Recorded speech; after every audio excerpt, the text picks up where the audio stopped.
Starter Marriage, a show where we examine modern marriage from every angle, including our own relationship. I'm Allison Raskin, a New York Times bestselling author, relationship coach, and mental health advocate who convinced my husband to do this show with me. And I'm John Blakesley, Allison's husband, who no longer has an appendix. That's right, folks. Appendix is gone. This is the first appendix-less episode. People will be able to tell. Yeah, they will. Yeah, you look different.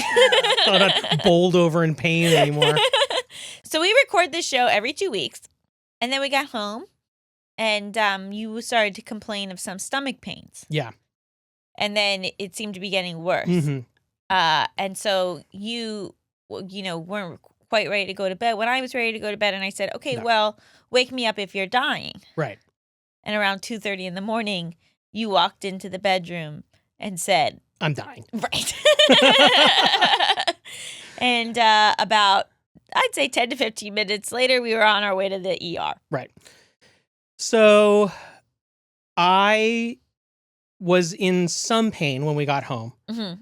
but I thought to myself that surely it was just indigestion. Right. That it was just gas. Gas Okay, can be just very painful. Some belching, which can be painful. I've heard before people have had trapped gas, and it's quite painful. And so I have this theory of mine that I have an egg intolerance, which I've tried to bring up to doctors before, and they just go, okay.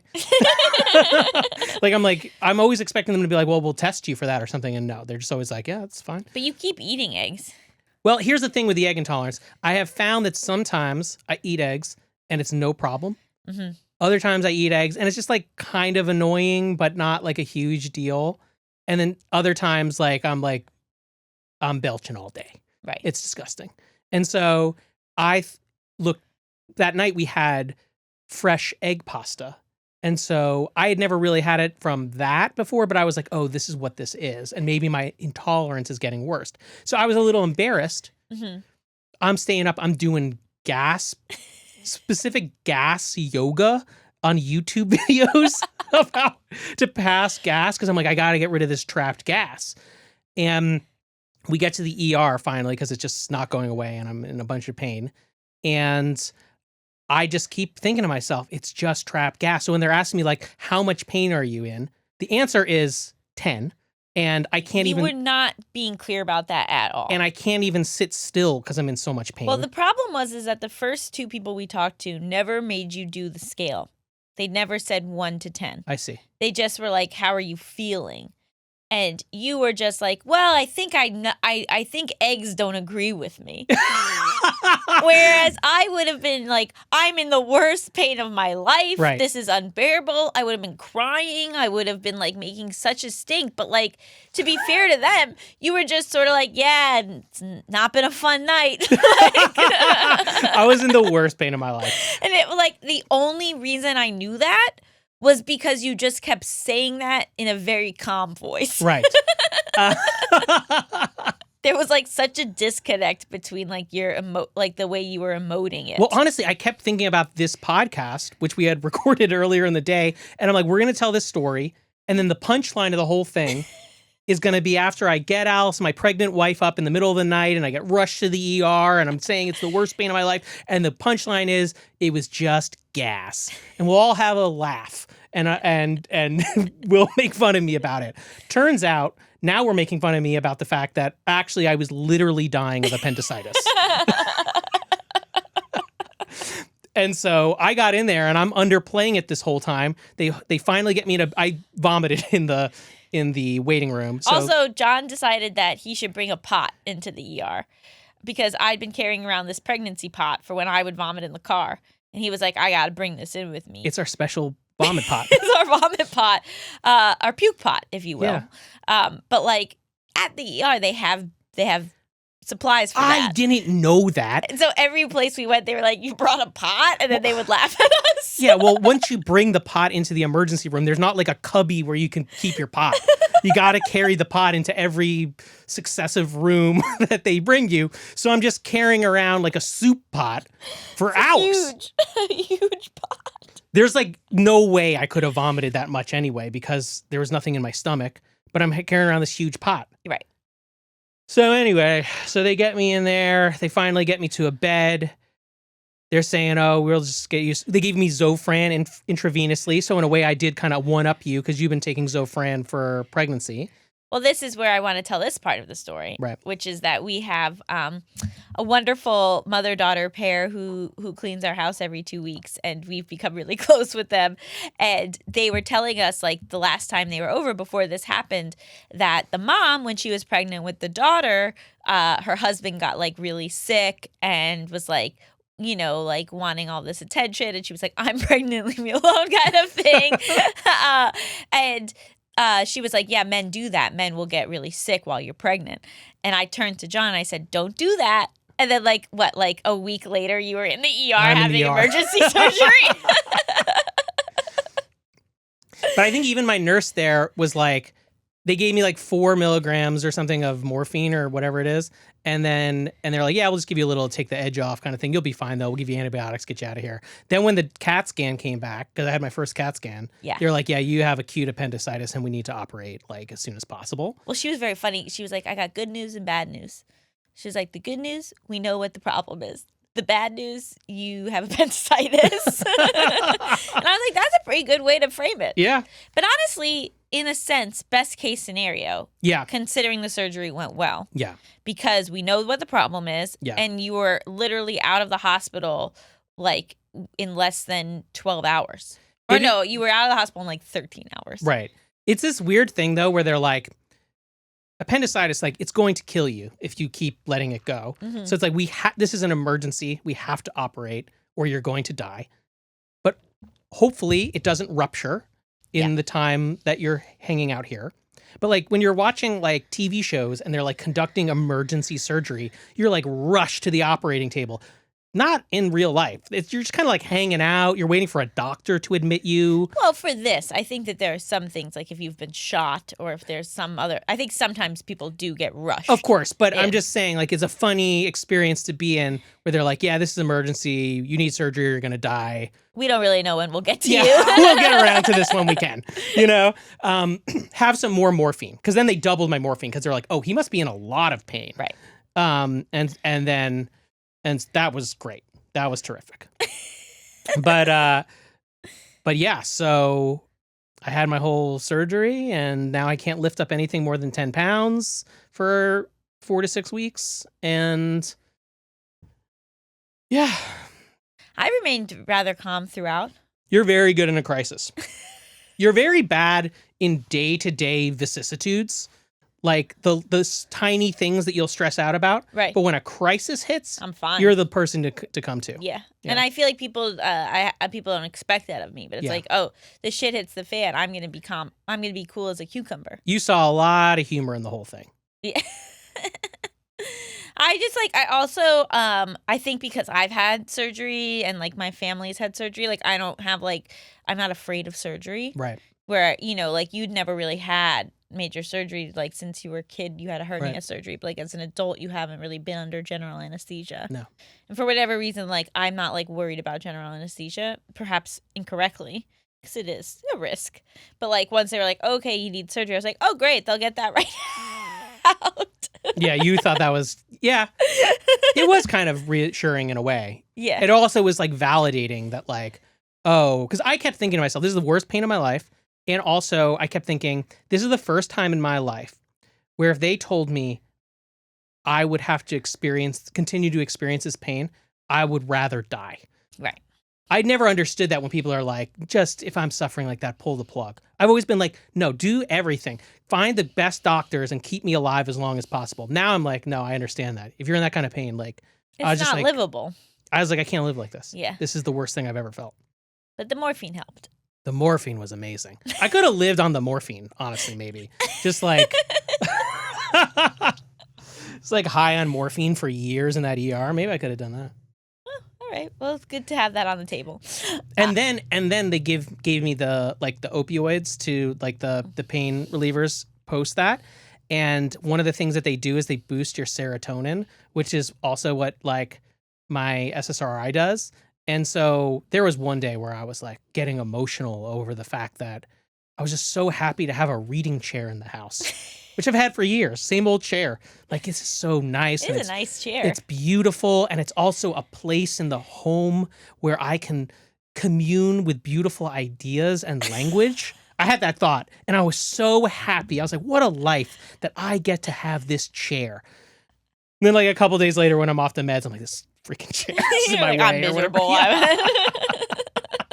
Like, so, hey, there's a real roller coaster. I was like, oh, I understand why this ruins people's lives. It feels pretty good. It's also, like, a hilarious timing of everything because then my closet collapsed. Right. And I was in the middle. Out of nowhere. I was in the middle of a session with a brand new client, and like the huge shelf running through my closet in my office just collapsed. And so I then had to do all this manual labor. A lot of to picking like things up. address what had happened, and I had to like build wardrobe racks. And I had to move all this stuff, and I had to like my neighbor had to come over to like help remove the shelf because like you can't lift anything. I can't lift anything. 10 pounds. I was talking to the surgeon afterwards. I'm such an idiot. I was talking to the surgeon, and he's like, you can't lift anything above 10 pounds. I was like, well, what about the dogs? I was like, the dogs are little and stuff. And he's like, how much do they weigh? I'm like, 20 pounds. He's like, then you can't lift it. It's like, I thought like somehow the dogs was like a loophole. Well, yeah, because they're so cute. They're cute. They kind of need me to lift them Right. sometimes on things. But no, apparently not. So No. And so we've also like been like selling furniture, and like John's not been able to help the people move the furniture out. Like it's just like such a funny time for you to have this limitation. 2 ladies showed up yesterday to buy a piece of furniture. And like clearly you would think the assumption is that I would help them move this. And I was like, I can't even touch this. You ladies are going to have to do all the elbow grease here. I have to sit on the side in my reading chair and watch you and commune the whole with time. great ideas. Okay, well, we have a very desirable episode for you today. We're going to be talking all about attraction. How does it work? And how do you keep it going? You undergo gnarly surgeries together. Yeah. Nothing. Were you attracted to me while I was bravely facing death in the face of appendicitis? I mean, I am very impressed with like how well you handled it. But attracted, like sexually aroused by my behavior? Let's dive into our first segment. It's time for marriage moment. Da da dee do do dee da. You sang marriage moment. Because I did that one other time, Yeah. and a commenter said they liked it. One person said they liked it. Yeah, that's all I need, baby. All right.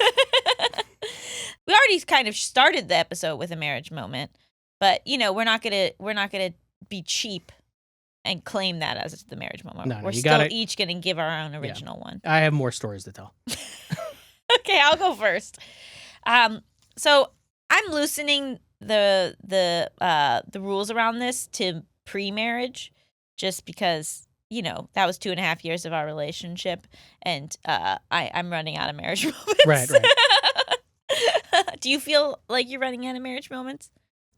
Big stories, so now I have to be more attuned to little moments that I can Right. then extrapolate interesting things from. Okay, yeah. Hopefully. It's a good creative exercise for us. Definitely.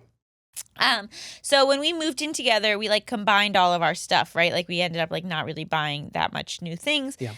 The first thing that we bought for that house was we decided we had to get a ping pong table. Yeah. Bought a nice ping pong table. Yeah, we were like, now that we got the room, we got to address our ping pong needs.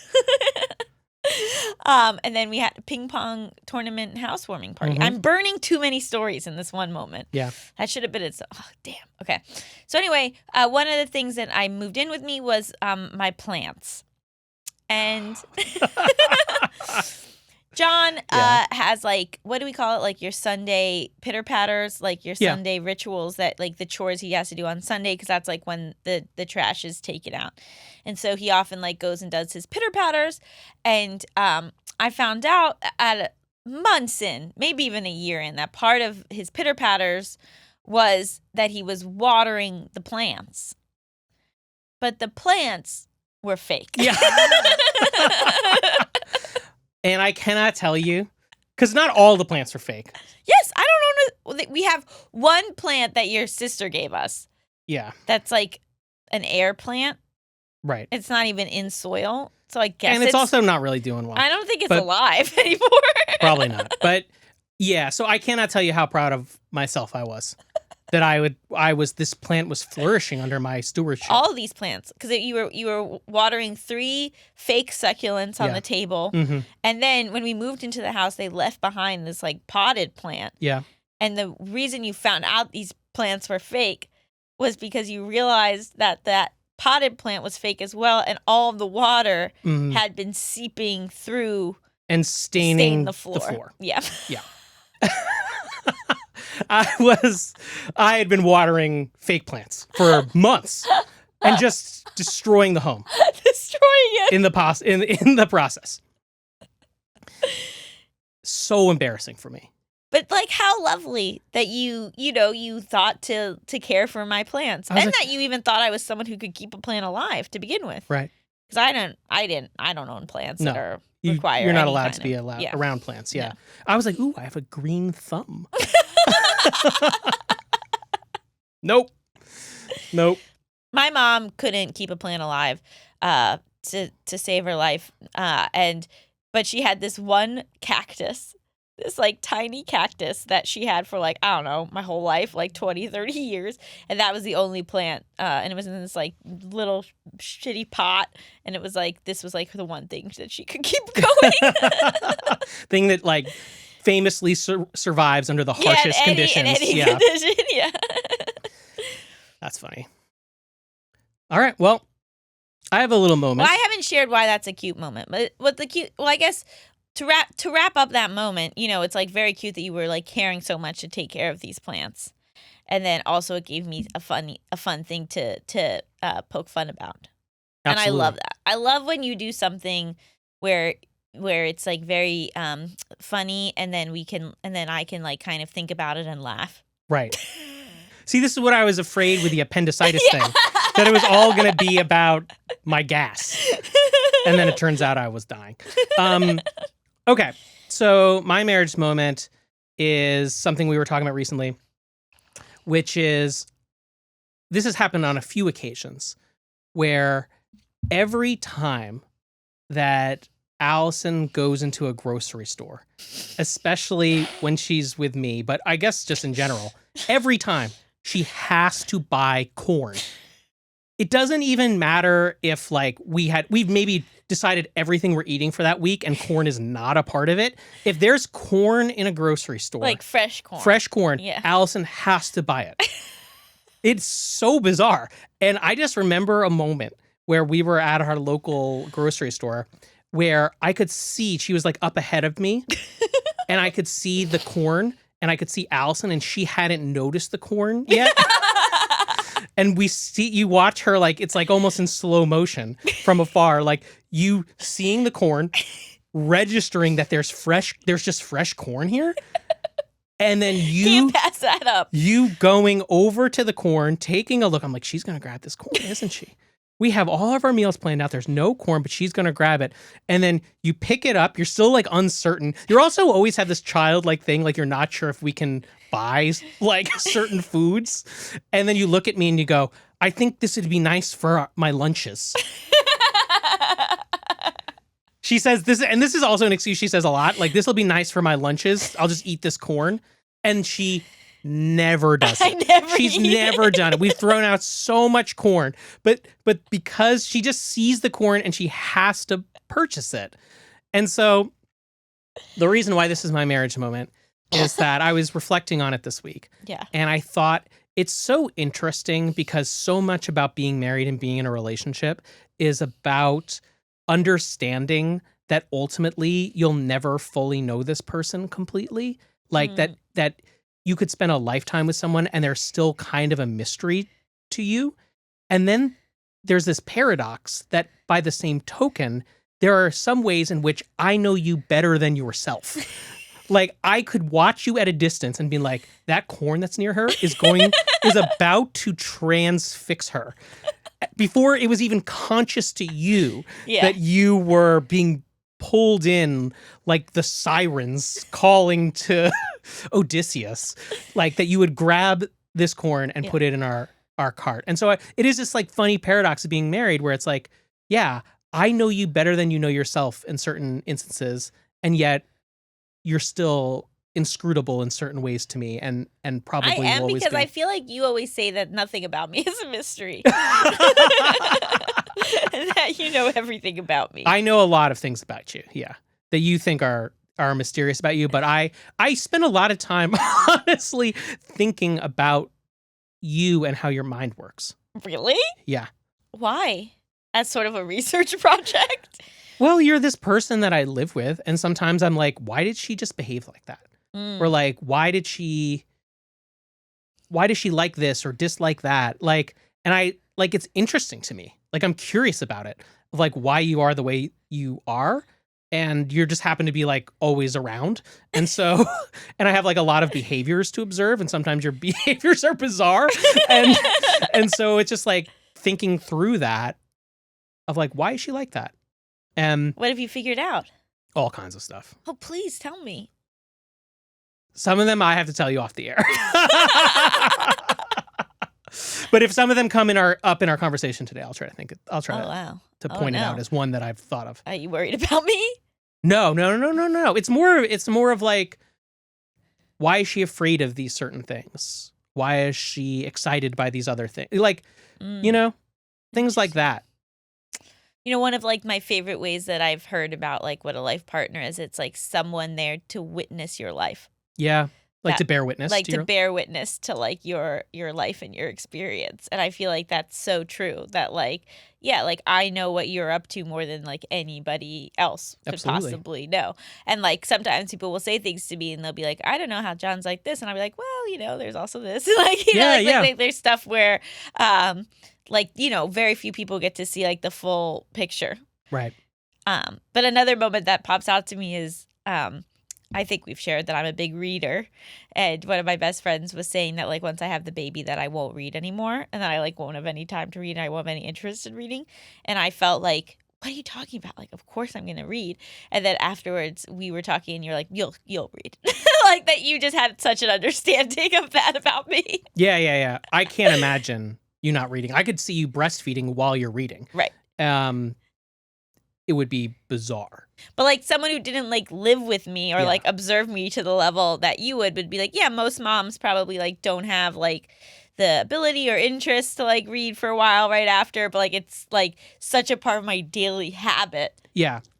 Probably a lot of people think of like, ooh, I read a book, or like it's like this ancillary thing, but it is ingrained into everything that you do. I mean, you read it almost every meal.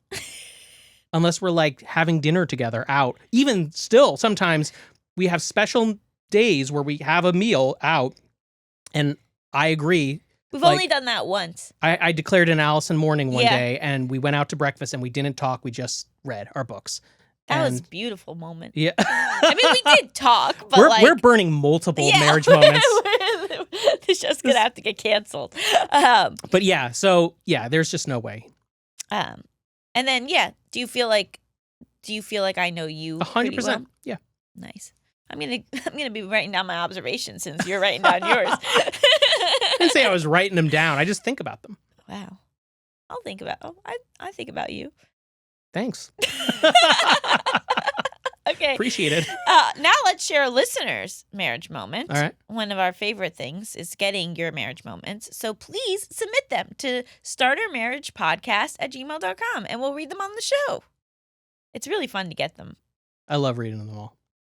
Okay, so this listener writes in and says, the first thing that came to my mind when thinking about marriage moments is actually something that happened before my husband and I were even married or engaged. We've been together over 2 years, and I felt an engagement was looming. It's a funny way to say it. Yeah. It seems kind of ominous. Yeah. One day, moments after we arrived home from a short vacation to the northernmost point of Portugal, I got a frantic call from my mom saying my dad was in the hospital. She'd been notified by the police who had his car, and she had no idea what had happened. My then-boyfriend immediately canceled his whole workday the next day, loaded our still-packed bags back in the car, and drove me to my parents' house. That day, we drove the entire length of the country, a total of about 9 hours. Oh. The hours we were driving, I progressively got more sure that it was bad news as no call came, and I asked my husband, a notoriously non-chatty Finn, to keep me distracted. He told me stories of his childhood trips with his family in detail for hours as we drove down to the southernmost part of the country.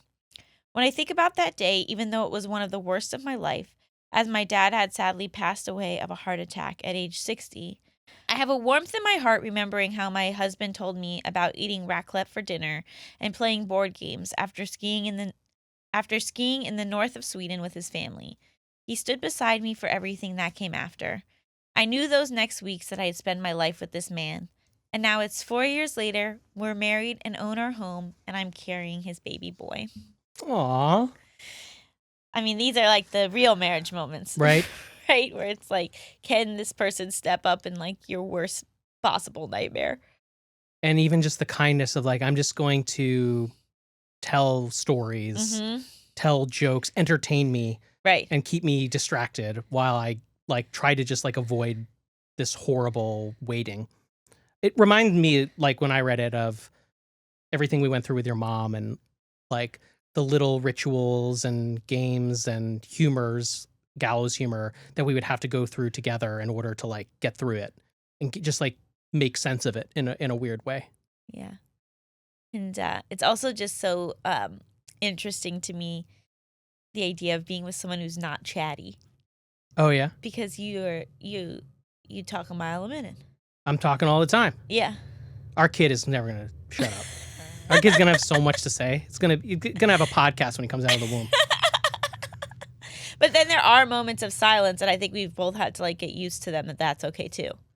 I am more comfortable with that than you are. You, especially in the beginning, would be nervous when there was silence. Well, I think that there's sometimes like this pressure of like, should I be like engaged? And, like I think now I get much more comfortable with like, I'm not like letting you down if I don't have anything to say. Yeah. Often after this recordings, we drive home in silence. Yeah. Well, we've been talking for hours right. together. And so it's just kind of, what more is there to say? Nothing. Nothing at all. Until an emergency happens. Yeah, until I tell you I'm dying. Well, if you want to submit a wonderful marriage moment for us to share in an upcoming episode, you can email startermarriagepodcast@gmail.com. That's startermarriagepodcast@gmail.com. Welcome back to Starter Marriage. It's time to pop the question. This is the part of the show where we deep dive into the main topic of the episode. And if you're thinking, hey, we're already halfway through the episode, yeah, things got wild today. This week, we're talking all about attraction, which was a topic John suggested. So why don't you get us started? No. So you prepped this whole thing. You figured I'm going to put him on the spot. What brought you to the idea?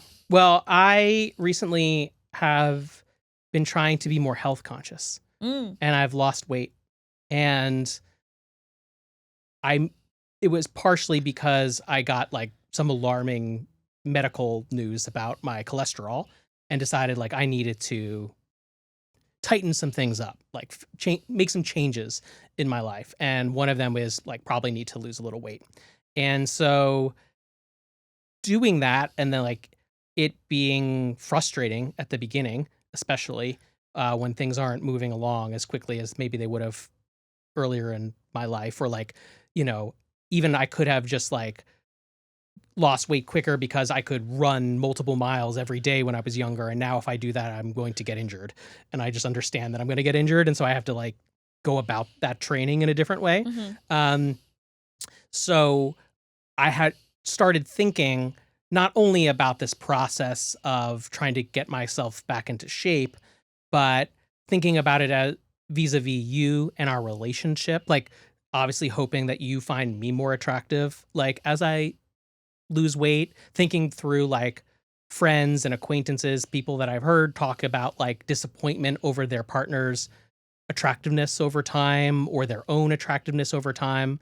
And I know like you were in the process of getting pregnant where your body is undergoing like profound changes.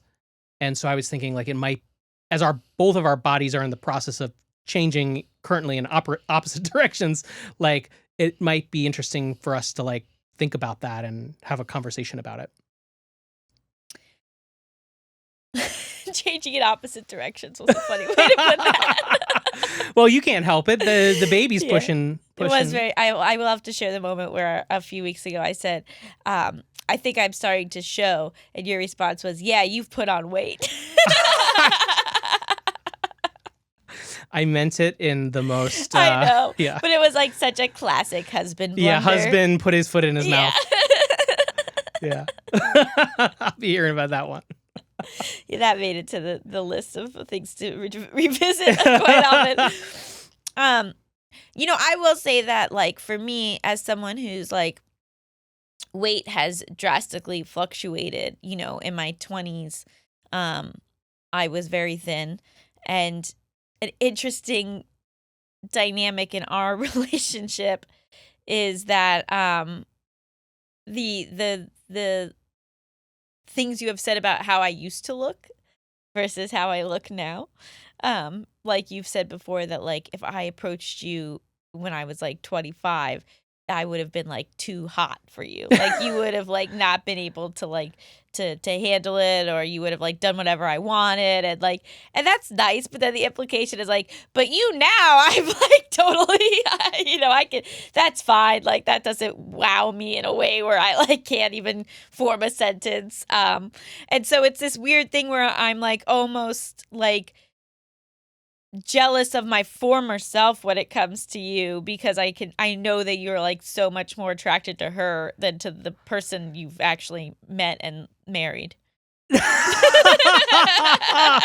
Wow, there's a lot to unpack there. Okay, well, I think another way to think about that, like, I also think it's a comment on my maturity, because I have a backbone now in a way that I didn't used to. Mm. Like, and frankly, I think that regardless of my partner's looks, in my 20s, I was more accommodating, and I was more going to bend over backwards, and I didn't understand myself so much. And so probably like, because you said like, oh, your OCD was much worse and you were more chaotic than you are now. Like, I think I would have accommodated it more because I would have been so happy to have a partner. I would have been like, yeah. And so, but now I think, even if, I don't know, name the gorgeous celebrity, if I was suddenly with her, I would be today, I have my backbone now. I had to grow it. It only took 30 something years, but like I know how to express my needs now and how to like set boundaries in relationships, and so I think I understand why there's an implication for it's just strictly about looks, but I would say it's what I meant by it was like more complicated than that. Yeah. But there is an element of like that I used to be more attractive than I am now. Well, it's true of a lot of us, right? Like, I mean, I used to be thinner and also had more muscle, and like, I mean, it's just part of getting older. But at least for me and like my own body image, like I'm not ready to like just be like, well, I'm older now and that's like how it is, and I'll just like settle into my dad bod. Like I think the perfectionist in me is still very much like, no, I'm gonna like get back what I lost, or at least some version of it. But I also think that my idea of attraction has evolved over time, from purely physical things and like looks, to like feeling safe brings about attractiveness, I think, or like desire in a relationship. And like there's plenty of couples I know who both are very attractive, and yet it doesn't seem like they have much desire for each other. And it's like, oh, attraction at a certain point, like that physical attraction maybe matters less than feeling appreciated, feeling respected, feeling like you guys are still having fun together and flirting. And one thing I think we do really well, I mean, granted, we're only 2 years into the marriage, so like call us back during the 7-year itch or whatever, but is like, I think we're always flirting with each other, or I'm always flirting with you. I think you're flirting with me. Oh, you can tell me, but yeah. It's a constant. There's a constant crusade on your end. Right. I'm always sort of coming on to you during the day and like twisting the most banal things into like, Allison, are you coming on to me right now? And it's like, she's like, I asked you to take out the trash. It's like, oh, you want me to go to like take out that dump truck? And you're like, take the trash out. But then I also feel like you like this dynamic where I sort of like you get a kick out of it. Yeah, it's funny. It's nice. Like I always think about that if it stopped one day, I'd be very sad. Yeah. Even when during the sometimes where it's like, please just take the trash out. Yeah, but it is like this funny dichotomy where like you are so flirtatious and like, you know, like you make me feel like very loved and like desired, but that I do feel like if I were to put on weight that like that you would be less attracted to me. Really? Yeah. Do you think that's about me, or do you think that's just like any partner in particular? Both. Really? Like the one part in our relationship that I don't feel totally safe is like if I were to like put on a ton of weight. Oh, honey, don't worry. Truly, banish that from your mind. I love you. I truly love you, and I'm so attracted to you, and I'm always coming on to you, and I suspect I will continue. And so, yeah, banish that from your mind. I will do a better job of trying to make you feel that safe in that way, that you're not going to lose me because of something. Not like lose you, but like, you know, as my weight's fluctuated, like when I've lost some weight, it'll be like, oh, your face looks prettier. So, I said prettier, or I just noted that you had lost weight. Well, look, I'm sorry. I'm not pretty, but like, you know what I mean? I like more defined or whatever. Yeah, Which is like nice because in those moments, it's like, that is what my face looks like. But then there's fear of like, what if my face doesn't look like that at some point? Yeah. So let me ask you, in those moments, because sometimes you've actively like tried to be losing weight, or you've been like, oh, I'm going to like change my diet to be more healthy, and there's like certain effects. Like how do I give a compliment about that, or like notice it so that you do notice it and like it without falling into like the tropes of fat phobia, or like falling into like the implication being that like before you lost that weight, you looked different. Like genuinely, I want to do better on that. Like how could I say crying that? Because of pregnancy hormones. Okay. I'm just gonna throw that out there. It feels weird that I'm crying right now. Right. Unnecessary given the conversation. There's a human being growing inside of you. So I just like want to flag that I'm like more emotional these days than I normally am. Yeah. I don't think it's about those moments. I think it's more just about like trusting that like, you know, if something were to change in my health, or like I can't lose my, you know, the weight that I gain in pregnancy, that like you would still love me and be attracted to me.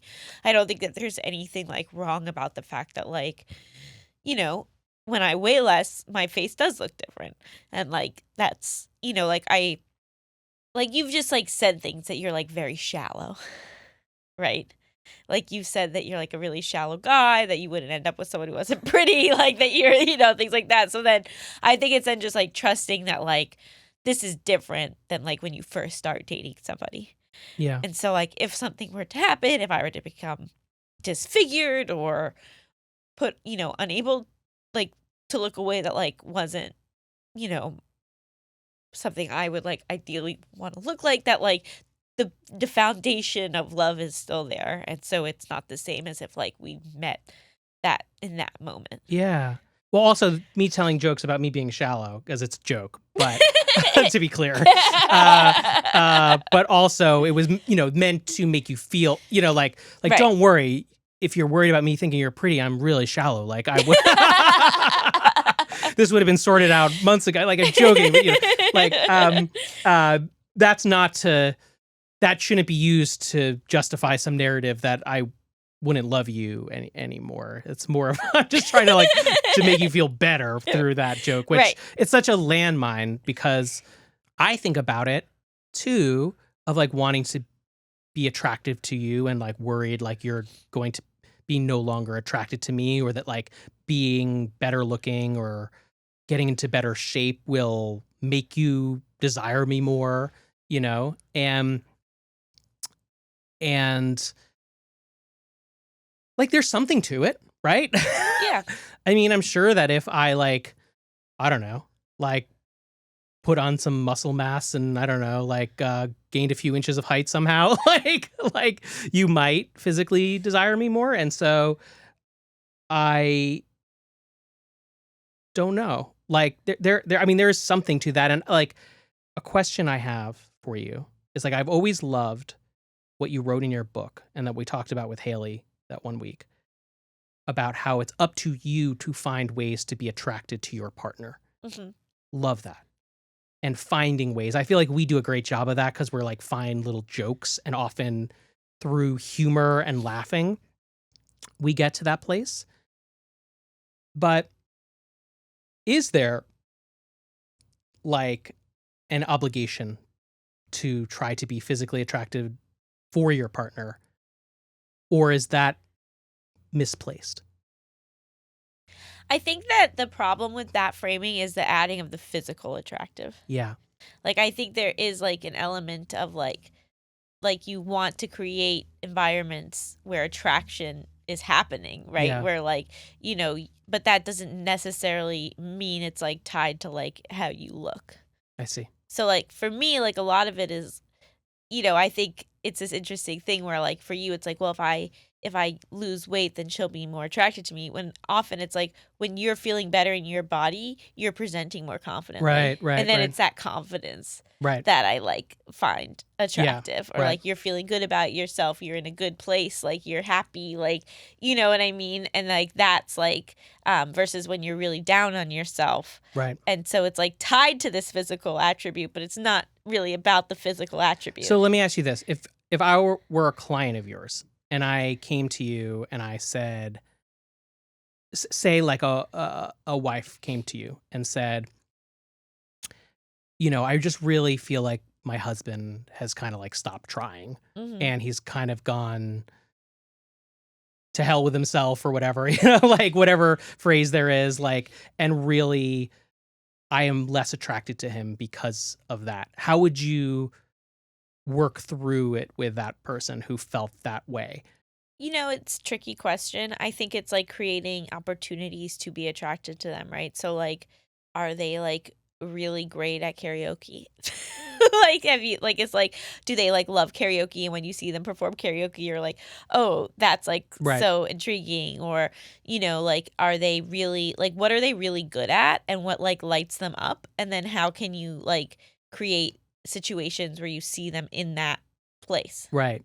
So, maybe like they love tennis. And so like you like are like, why don't we go play tennis? Or why don't I come watch your tennis match? Or, so that you're seeing the parts of them that are like more alive.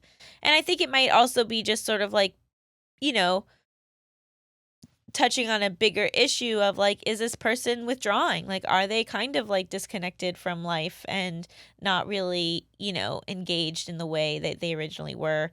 But what you're reacting to is more like that they're not bothering to dress well or they're not bothering to get their hair cut, but it might be like a symbol of like something deeper that is happening, and like could benefit from being, addressed. Cool.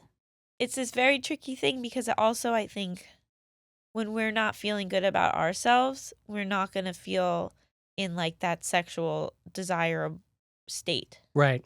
So sometimes it can feel like, oh, I feel like my partner has lost interest in me. And it's really that they've just lost their ability to tap into their sexual self. Right. And that's like really a hard thing not to take personally, but like recognizing that maybe it has nothing to do with you and that they're feeling, bad in their body, or they're feeling really stressed out, or they're feeling shut down. And so that whole part of them is like inaccessible. Right. And it's not like that they're going out in the world and are like, oh, I wish you looked like that. I like desire this person. I find this person so attractive, just Right. not my spouse. It's like that part's kind of just like shut down in general. Right. Right. You said that sometimes you worry that I will not find you attractive if you gain weight. And I don't feel that way about you at all. But I suspect that probably some of you perceiving that is that I have a kind of tortured relationship with my own body. Yeah. And that I'm bringing it up about myself. And, I mean, men don't talk about this probably quite as much, but I think think about it a lot too, is like, how do I look? How am I supposed to present? And, I look back at photos of myself from like my 20s when I thought like, oh, I have to work out more and I'm like too heavy and I'm like, oh my God, this kid, you're so thin. And so we probably project a lot of things onto each other. Yeah. And even things that like, you like me better with long hair. And so, or at least that's how you originally stated it. Yeah. Right? Well, you have beautiful long hair. Yeah. But I love, just the thing that I love about you is how you change up your hair all the time. I love that. It's like it's a newer part of my personality. I didn't used to do that. Yeah. I want to say like I've also liked short hair, Allison. But yeah, I mean, I'm a little basic guy sometimes on certain things. And and I think that like the fact that I cut my hair when my mom died because I wanted, I was itching to do it even before she got sick. And then once, she passed, I felt like a way to feel connected to her. Yeah. That I felt like comfortable doing that. Yeah. That I was like, yes, this might not be like John's preference, right. but I know that he'll still like me. I'll rally. And like, and I think, I think that if I had felt truly more insecure in the relationship, that would have been a harder decision. Because when I was younger, I like didn't understand why people did things their partner didn't like. I was like, shouldn't you try to just be like as attractive as possible to your partner at all times? And it's like, but what if your personal preference is different than their preference? Like how I like to wear cardigans. Exactly. Exactly. Like you wear stuff that that I don't particularly like. Right. And I think that like that was something I didn't grasp until like being older and more secure in myself and like secure in a relationship. And I'm the same way. Like now I will put on a cardigan or my baggy jeans. Your huge wide pant I have jeans. A pair of huge pair of chinos. They could take up a stadium. That's not true. You could have 4 other legs in there. I like a couple things that are kind of fashion forward, and Allison does not like them, and that's okay. I wear them sometimes anyway. And then I love it when I get compliments when we're together. I love it. But also I understand about myself that I can do this and I'm not going to lose you. And I also understand about you. Here's an example. Like you just like you have to get used to certain things. And like I could spend my life being like worried about what you are going to like or not like at any given moment. Or I can just say, I'm going to live my life and then she's going to get used to it. And like, if she still hates something or like something offends her or makes her uncomfortable, of course. But like, I'm just going to wear these pants. Like food a lot. Like food is at the top of my mind where it's like, you'll be like, I hate this. I will not eat this. And then you eat this. You're like, it's delicious. And so like, I would never have like pushed past that first, like that you're just like, briefly uncomfortable. Like that's another thing, like in your 20s or something, I probably would have, okay, we can't. I would have like appeased all these little things. And now I'm like, just try it. Right. Just try the food. Or I'm just going to wear the pants that you hate. And like, maybe won't even notice, or maybe you'll come to like them. And if we're going out on a date night, just you and me, I'll probably take a little more care to wear something that you are going to find attractive. But if we're just like hanging out or going to see friends, like you don't have to like be totally into whatever like fashion I'm wearing that day. And so, you'll come around to it or you won't. But But I think that's part of just being more secure with myself too. Right. And then knowing you that like sometimes you take a little bit of pushing to get to like accept something. I feel guilty that I don't dress the way that you find most attractive, like that I don't wear heels. Like I know that you like So basic. love women in heels, and like I just like find them so uncomfortable. Yeah. I can't wear them. And so there's like elements of me that's like it's like, oh, I wish, and like a lot of the way that I dress is based on my sensory issues, not necessarily like my preference. Yeah. Like if I didn't have my sensory issues, I think I would dress totally differently. Right. And like knowing that you love fashion, that you love certain looks and certain stuff, and being like, well, I can't really I can't do that without being like so physically uncomfortable that like I would resent you for it. But isn't that sort of lovely in a way that like I had an ex-girlfriend and her mom had this saying that was like, you always wind up with a person who you break all your rules for. And I love that because it's like, I got to be with a girl who's fashion forward and wears heels. It's like, nope. Because I met Allison and I fell head over heels in love, and all these things that were true about all my other girlfriends, I didn't marry them.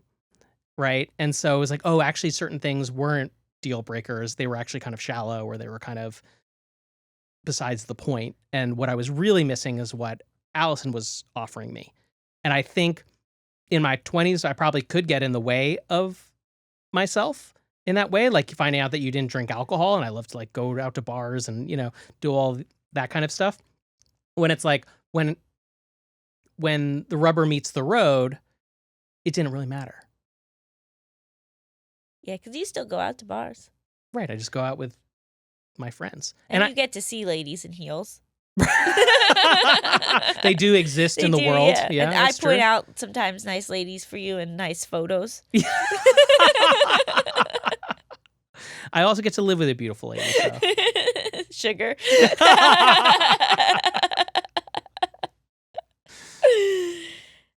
Well, I didn't expect to cry during this segment, but hey, I did. You did say, do you think it's your pregnancy hormones? Or you did say the one area where you don't feel safe in our relationship. So I wonder if it's your pregnancy hormones or if it's truly touching on something that is profoundly sore for you. I think a lot of women live with this fear. Yeah.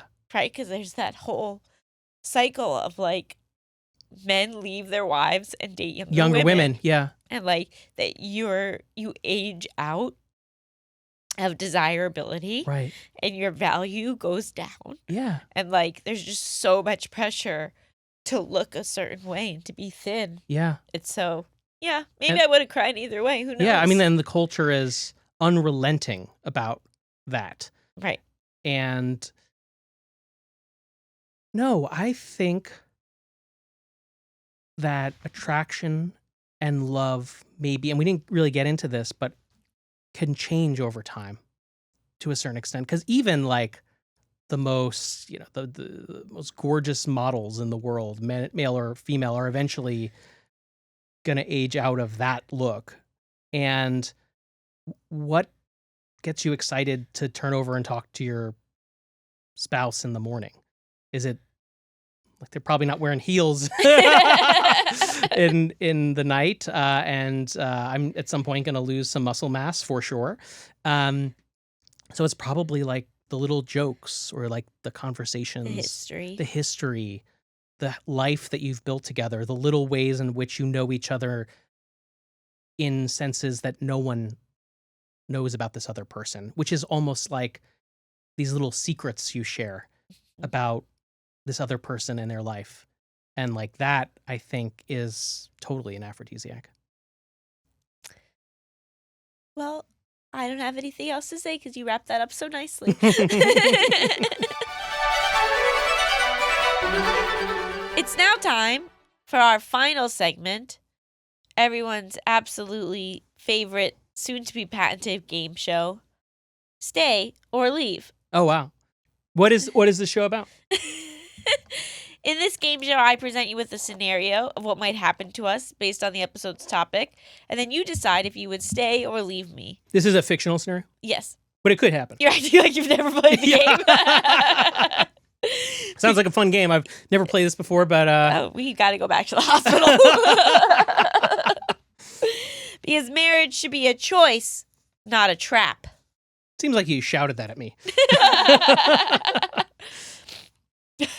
I forgot what I did for this one. This is so weird. Okay. It is many years in the future. Our wonderful dog, Sugar, has passed away at the ripe age of 32. Good. Longer than any dog in the history of the world. Right. Despite her wonderfully long and rich life, I decide that I can't go through my life without seeing her beautiful face every day. Mm-hmm. So without telling you, I get Sugar's face tattooed on my face. I also dye my hair blonde and then cut it so it looks like I just have 2 floppy ears. What? Would you stay or leave? Are you also adopting Sugar's personality? No. You're yourself. I'm but myself. But I just wanted to be able to see her face every day in the mirror. I was going to ask that too, because if you wanted to see it every day. I look in the mirror. You look in the mirror at your own face and you Right. see your face tattooed with Sugar's face. Right. And the floppy ears. I love those ears. So I love Sugar. Right. So much. Yeah. Uh-huh. I think about it. I could do a whole episode on how profoundly beautiful I believe my relationship with this dog is. This weird, tortured, Yeah. loner of a dog. Right. I adore her so much that even though I would find this profoundly odd, I would be grieving too. Right. And so I think I would stay. Because it might be nice for you. I love Sugar. I could go. We have to wrap up this episode, but I could literally. I mean, she comes every morning and cuddles with me. So maybe you'd actually like me even more with Sugar's face on my face. Right, but I might have certain expectations of you. Like, you gotta paw at me in the morning and say okay, Dad, it's time to. Well, don't call me Dad, but okay, it's time to it's time for our morning cuddle. Like, you might have to take up some of Sugar's responsibilities. And that would be the fair trade. Yeah. All right, deal. Deal. Thank you all so much for joining us for another incredible, emotional, action-packed episode of Starter Marriage. You can watch the video version of this show and see how much I was crying and at what points on youtube.com/justbetweenus. And if you're in the mood to read a little bit, maybe while you're breastfeeding, why don't you pick up, I think, Conversations About Modern Marriage or Save the Date, a romance novel, both written by Allison Raskin. And if you enjoyed any part of this show, even just 30 seconds to 1 minute, think about leaving us a review. They really help people find the show. They make me feel good about myself. You can leave it on Spotify, Apple. You could just send us an email saying, hey, you're doing a great job. Yeah, send it to a friend would be great. That would be Tell huge. someone about this podcast so we can grow this audience and keep having honest conversations like this. I was so sincere, I don't know how to respond. And if you want to submit your marriage moment, you can send it to startermarriagepodcast@gmail.com. That's startermarriagepodcast@gmail.com. And as we say in our home, Au revoir.